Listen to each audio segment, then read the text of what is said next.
County in Southern California, southwestern Clark County in Southern Nevada, until 4 p.m. PDT. At 12:55 p.m. PDT, Doppler radar indicated thunderstorms producing heavy rain across the warned area. Radar indicates that 1 to 2 inches of rain have fallen. Additional rainfall amounts up to 1.5 inches are possible in the warned area. Flash flooding is ongoing or expected to begin shortly. Hazard, life-threatening flash flooding. Thunderstorms producing flash flooding. Source, radar. Impact, life-threatening flash flooding of low-water crossings, creeks, normally dry washes and roads.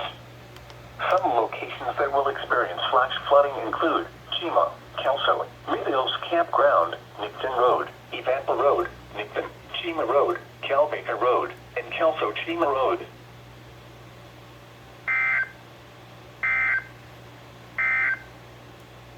Flood advisory for the following counties in California: Riverside and San Bernardino.